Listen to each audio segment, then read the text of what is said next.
जय हिंद। देखो 1975 में 1975 में एक बनी फिल्म, कौन सी बनी? उस फिल्म का नाम था दीवार। और उस फिल्म में एक लड़का जूते पॉलिश कर रहा होता है, और जो वो व्यक्ति होता है जूते पॉलिश जो करा रहा होता है, वो क्या करता है, उसको पैसे फेंक कर देता है। और फेंक कर दिए गए पैसे को उठाने से इनकार कर देता है वो लड़का। वह लड़का मानता है कि उसके काम की भी गरिमा है, उसके काम की भी गरिमा है, और उसे उसका भुगतान आदर के साथ किया जाना चाहिए। देखो, मुझे गलत कहने के लिए तुम्हारा सही होना जरूरी है। आज हम कक्षा की कोई भी ऐसी घटना याद है आपको अपने जीवन की, जब आपकी गरिमा को चोट पहुंची हो? आपको उस समय कैसा महसूस हुआ था जब आपकी गरिमा को चोट पहुंची? और आपको कैसा महसूस हुआ? चकरा गए? देखो, परेशान सब हैं, कुछ सच में और कुछ सच से। तो संविधान के बारे में आज हम जानेंगे। समानता। तो भारतीय लोकतंत्र में जो समानता है, भारतीय संविधान सब व्यक्तियों को समान मानता है। भाई, हमारा जो भारतीय संविधान है, भारतीय संविधान सभी व्यक्ति को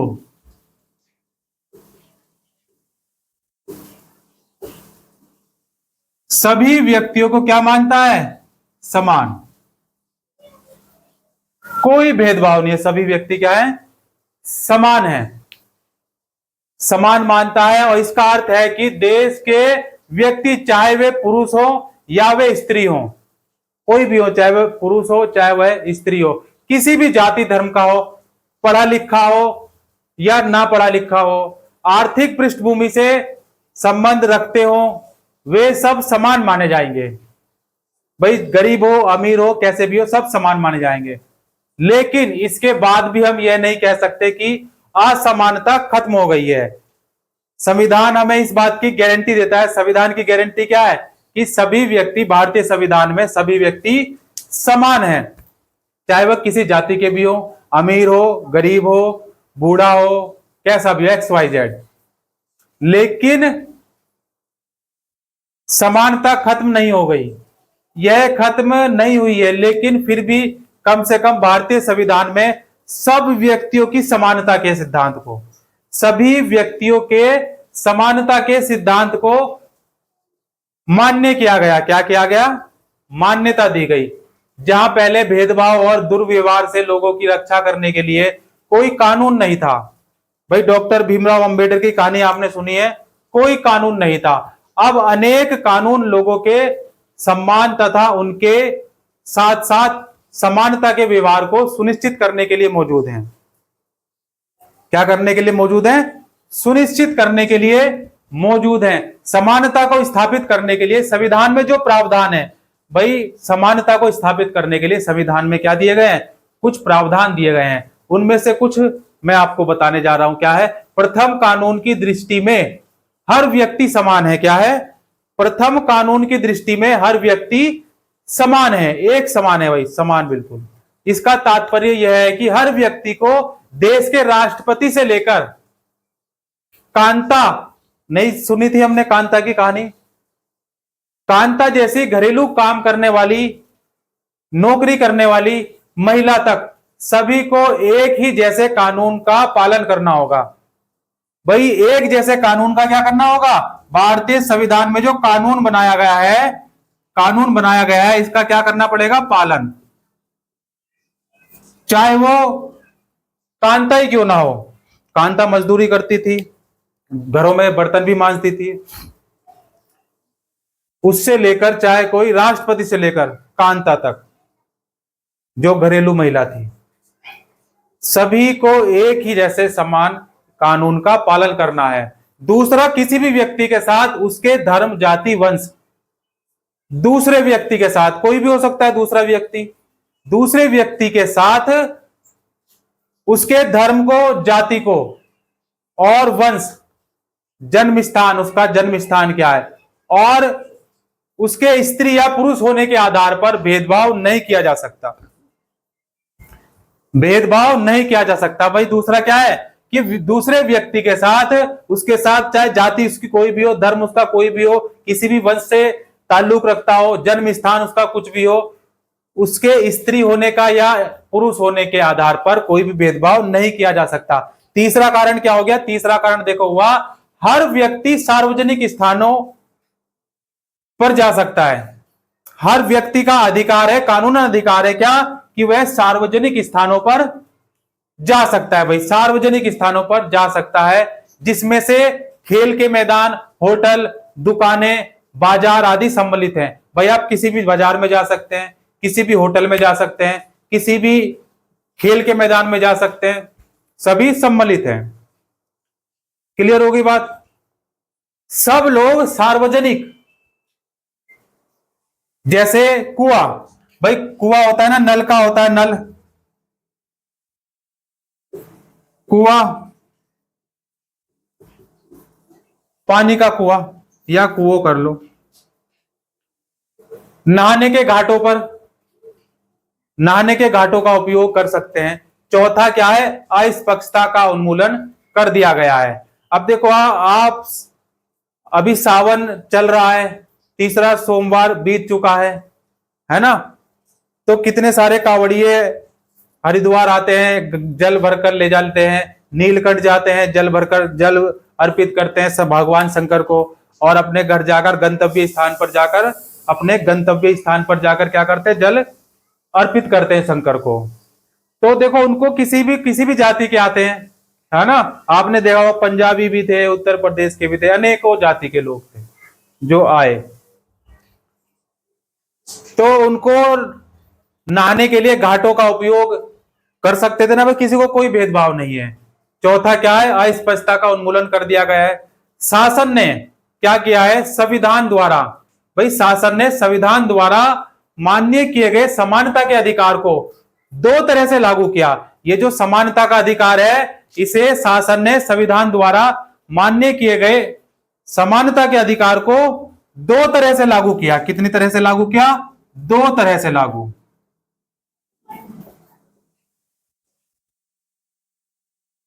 भाई दो तरह से लागू किया। पहला कानून के द्वारा, पहला क्या? कानून के द्वारा,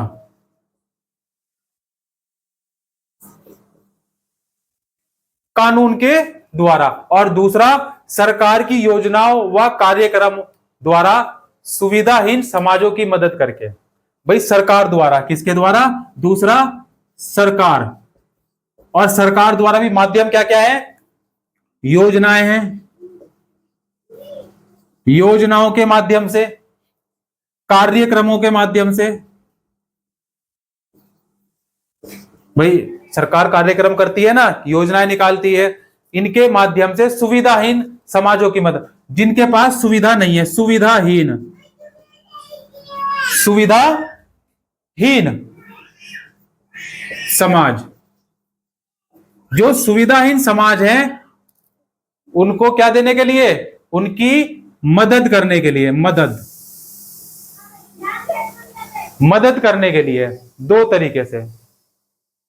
भारत में ऐसे अनेक कानून हैं जो व्यक्ति के समान व्यवहार प्राप्त करने के अधिकार की रक्षा करते हैं। कानून के साथ साथ सरकार ने उन समुदायों जिनके साथ सैकड़ों वर्षों तक असमानता का व्यवहार हुआ, भाई जो व्यक्ति थे ना जिनके साथ छुआछूत का नहीं किया गया, तो सैकड़ों वर्षों तक असमानता का व्यवहार हुआ है, उनका जीवन सुधारने के लिए अनेक कार्यक्रम और योजनाएं लागू की। क्या किए? उनके लिए अनेक योजनाएं लागू की, कार्यक्रम लागू किए। योजनाएं यह सुनिश्चित करने के लिए चलाई गई थी कि जिन लोगों को अतीत में अवसर नहीं मिले हैं, भाई प्राचीन समय में अवसर नहीं मिले हैं, अवसर की समानता, अब उन्हें अधिक से अधिक क्या मिलेंगे? अधिक से अधिक अवसर प्राप्त होंगे। जिनको अवसर नहीं मिले हैं उनको क्या मिलेंगे? अब अधिक से अधिक अवसर प्रदान किए जाएंगे। इस दिशा में सरकार द्वारा उठाया गया एक कदम है, सरकार ने एक ये कदम उठाया, मध्याह्न भोजन की व्यवस्था की। देखो मध्याह्न भोजन, मिड डे मील आज भी है, मध्याह्न भोजन की व्यवस्था है। इस कार्यक्रम के अंतर्गत सभी सरकारी प्राथमिक स्कूलों में, सभी सरकारी प्राथमिक स्कूलों में क्या दिया जाता है, बच्चों को दोपहर का भोजन स्कूल द्वारा दिया जाता है। भाई दोपहर का भोजन कौन देगा, स्कूल देगा। और यह योजना भारत में सर्वप्रथम तमिलनाडु में, ये जो मध्याह्न भोजन योजना की है, इसकी शुरुआत सबसे पहले किस राज्य ने की, तमिलनाडु ने। तमिलनाडु, तमिलनाडु राज्य से यह प्रारंभ की गई और 2001 में उच्च न्यायालय ने सभी राज्य सरकारों को इसे अपने स्कूलों में 6 माह के अंदर आरंभ करने के निर्देश दे दिए। भाई न्यायालय ने क्या किया, सभी राज्यों को 2001 में, कब, 2001 में, 2001 में न्यायालय ने क्या किया, सभी राज्यों को, सभी राज्यों को इसे चलाने के क्या दे दिए, आदेश दे दिए। इस कार्यक्रम के काफी सकारात्मक प्रभाव हुए। ये जो कार्यक्रम चलाया गया अभी भी है, ठीक है, तो क्या सकारात्मक प्रभाव हुए। उदाहरण के लिए देखो, दोपहर के भोजन मिलने के कारण गरीब बच्चों ने अधिक संख्या में स्कूल में प्रवेश लेना आरंभ किया। भाई जब पता लगेगा कि भाई स्कूल में भोजन मिलता है, मध्याह्न भोजन मिलता है, तो बहुत सारे बच्चों ने, जिन्हें भोजन भी नहीं मिलता था, दोपहर का भोजन मिलने लगा। और कारण गरीबों ने क्या किया, गरीब बच्चों ने अधिक से अधिक संख्या में स्कूल में प्रवेश लेना आरंभ किया और नियमित रूप से स्कूल जाना शुरू किया। क्या किया, नियमित रूप से स्कूल जाना शुरू किया। शिक्षक बताते हैं कि पहले बच्चे खाना खाने घर जाते थे, पहले बच्चे खाना खाने कहां जाते थे, घर जाते थे, और फिर वापस स्कूल लौटते ही नहीं थे। परंतु अब जब से स्कूल में मध्याह्न भोजन मिलने लगा, ये दोपहर का भोजन जब से मिलने लगा, उनकी उपस्थिति में सुधार आया। भाई उनकी जो प्रेजेंट थी उसमें सुधार आया। वे माताएं जिन्हें पहले अपना काम छोड़कर दोपहर को बच्चों को खाना खिलाने घर आना पड़ता था, भाई गरीब आदमी क्या मजदूरी करेगा, अब मजदूरी करेगा, अगर उसके बच्चे स्कूल जाएंगे, उसके बच्चे स्कूल जाएंगे तो जब वो लंच टाइम में घर आएंगे तो फिर माता पिता को भी किसी ना किसी को घर वापस आना पड़ेगा उनको भोजन की व्यवस्था करने के लिए। तो बड़ी समस्या थी। इसका समाधान देखो हो गया, सकारात्मक रिजल्ट मिले इसके, इस योजना के। तो स्कूल नहीं लौटते थे बच्चे, जाते थे खाना खाने के लिए घर, वापस ही नहीं लौटते थे। अब इससे फायदा हुआ, माताओं को भी फायदा हुआ, बच्चों को जो घर आना पड़ता था उसकी समस्या से समाधान मिला, उन्हें ऐसा नहीं करना पड़ता है। इस कार्यक्रम से जातिगत पूर्वाग्रह को कम करने में भी सहायता मिलती है, क्योंकि स्कूल में सभी जातियों को के बच्चों के साथ साथ भोजन करते हैं। भाई स्कूल में देखो सभी जाति के लोग पढ़ते हैं, सभी जाति के बच्चे, किसी भी स्कूल को ले सकते हैं हम, तो सभी जाति के बच्चे, कोई भेदभाव नहीं, सभी जाति के बच्चे पढ़ते हैं और बच्चे साथ में भोजन करते हैं। और कुछ स्थानों पर तो भोजन पकाने के लिए दलित महिलाओं को काम पर रखा गया है, भोजन पकाने के लिए दलित महिलाओं को काम पर रखा गया है। मध्याह्न भोजन कार्यक्रम ने क्या किया, निर्धन विद्यालयों, वो निर्धन विद्यार्थियों, जो निर्धन विद्यार्थी थे, निर्धन छात्र छात्राएं थी, उनकी भूख मिटाने में भी सहायता की है, उनकी भूख मिटाने में भी क्या की है, सहायता की है, जो प्राय खाली पेट स्कूल जाते थे। भाई भोजन ना मिलने के कारण क्या है, वो खाली पेट स्कूल जाते थे। इस कारण पढ़ाई पर ध्यान केंद्रित नहीं होगा। भाई क्या पेट में चूहे कूद रहे हैं तो दिमाग कहां से लगेगा, है ना। और दिमाग तो क्या करता है, मन एकदम भटकता है, इधर उधर है, भूख लग रही है, क्या किया जा रहा है ना, फिर मोमोज याद आते हैं, गोलगप्पे याद आ जाते हैं ना। लेकिन उनको तो सूखी रोटी भी नसीब नहीं होती है, कुछ ऐसे बच्चे भी हैं। वास्तविकता में जाकर देखिए आप, आपको तो सही खाना मिल रहा है, सब कुछ हो रहा है, कोई समस्या नहीं है किसी बात की। लेकिन ऐसी जगह भी है जहां पर उनको खाने को आज भी, ऐसे कई इलाके हैं जहां पर खाने को आज भी नसीब नहीं होता है। तो उनके बच्चे सोचो कैसे स्कूल जाते होंगे, कितनी परेशानी का सामना करते होंगे उनके माता पिता। तो इन सबसे समाधान मिला, ठीक है। अब बच्चे खाली पेट स्कूल नहीं जाते, जल भी गए तो क्या हुआ भाई, लंच तो मिलने वाला ही है ना। इस कारण पढ़ाई पर ध्यान केंद्रित नहीं कर पाते थे भूख के कारण। तो इससे इसका देखो समाधान मिला। शासकीय कार्यक्रम अवसरों की समानता बढ़ाने में महत्वपूर्ण भूमिका निभा रहे हैं। क्या कर रहे हैं, महत्वपूर्ण भूमिका निभा रहे हैं। किंतु अभी भी देखो कुछ करने की आवश्यकता है। मध्याह्न भोजन कार्यक्रम ने निर्धन बच्चों का स्कूलों में प्रवेश और उनकी उपस्थिति तो बढ़ा दी है। भाई बच्चों का प्रवेश भी बढ़ा दिया है, और आजकल तो सरकार प्राइमरी स्कूल बंद करने की कगार पर है ना, ऐसे सुनने में आ रहा है। हाँ, कि सरकारी स्कूल बंद किए जाएं। तो देखो उपस्थिति भी बढ़ा दी, लेकिन फिर भी इस देश में वे स्कूल जहां अमीरों के बच्चे जाते हैं, भाई एक तो सरकारी स्कूल हो गया और एक हो गया प्राइवेट स्कूल, जहां पर क्या अमीरों के बच्चे स्कूल जाते हैं, उन स्कूलों से बहुत अलग है, बहुत अलग है जहां गरीब के बच्चे पढ़ते हैं। आज भी देश में कई स्कूल हैं जिनमें ओम प्रकाश वाल्मीकि, जैसे हमने ओम प्रकाश वाल्मीकि कहानी सुनी थी ना, पढ़ी थी नहीं पढ़ी थी तो देख लेना, प्ले लिस्ट में पड़ी है एकदम लबालब, हमेशा पड़ी रहेगी, जब चाहे तब जब मन करे देख लेना, प्ले लिस्ट में देख लेना। तो ओम प्रकाश वाल्मीकि जैसे दलित बच्चों के साथ भेदभाव और असमानता का व्यवहार किया जाता है। इन बच्चों को ऐसी समान स्थितियों में ढकेला जाता है जहां उनके सम्मान की रक्षा नहीं हो पाती, उनके सम्मान की रक्षा नहीं हो पाती। ऐसा इसलिए है, देखो ऐसा क्यों है, इसका कारण क्या है? ऐसा इसलिए है क्योंकि कानून बन जाने के बाद भी लोग उन्हें समान समझने से इनकार कर देते हैं। कानून बन जाने के बाद भी लोग उन्हें समान समझने से क्या कर देते हैं? इनकार कर देते हैं। और इसका मुख्य कारण क्या है? इसका मुख्य कारण है दृष्टिकोण में बहुत धीरे धीरे परिवर्तन आता है। जो दृष्टिकोण होता है ना मनुष्य का, मानव का, उसमें बहुत धीरे धीरे परिवर्तन आता है। यद्यपि लोग यह जानते हैं कि भेदभाव का व्यवहार कानून के विरुद्ध है। भेदभाव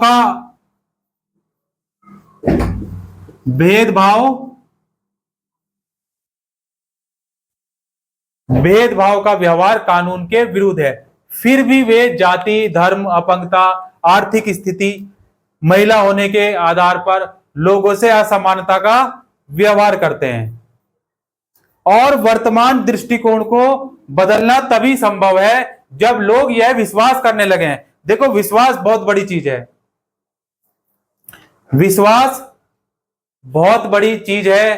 ताल्लुक रखना है तो झगड़ा कैसा, और ताल्लुक रखना ही है तो फिर झगड़ा कैसा, है ना? तो देखो विश्वास में बहुत बड़ी ताकत होती है और कोई भी कमतर नहीं है। विश्वास करने क्या करने लगे, कोई भी कम नहीं है, कमतर नहीं है। और हर व्यक्ति सम्मानजनक व्यवहार का अधिकार है, हर व्यक्ति को सम्मानजनक व्यवहार का अधिकार है। प्रजातंत्रीय समाज में समानता स्थापित करना एक सतत संघर्ष है। क्या है? एक सतत संघर्ष है। और इस पुस्तक के बारे में और अधिक हम कब पढ़ेंगे, जिसमें व्यक्तियों और विभिन्न समाजों को सहयोग देना है। भीमराव अंबेडकर की आपने आत्मकथा के बारे में पढ़ा होगा। देखो आत्मसम्मान को दांव पर लगाकर